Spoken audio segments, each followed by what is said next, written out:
គ្នាសូមសាសនា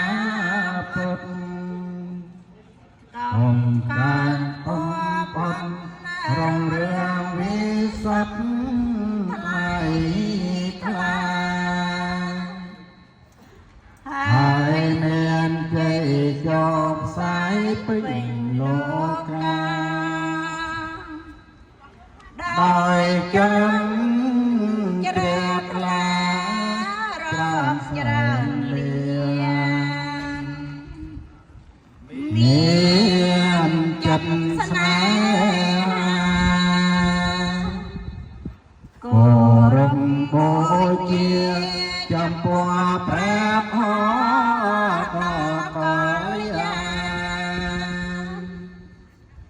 ទាំងមនោទេវតាស្នេហាគ្រប់ប្រាណ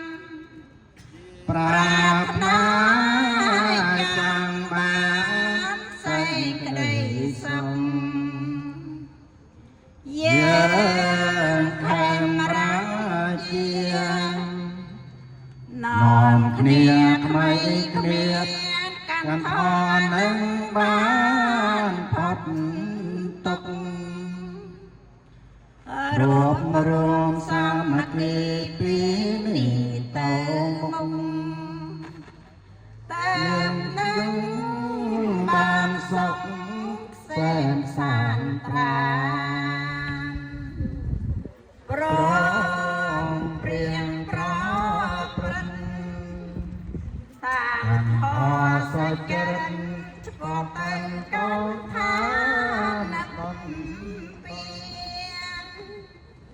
ជាទីផុតទុកបានសុខសេនសា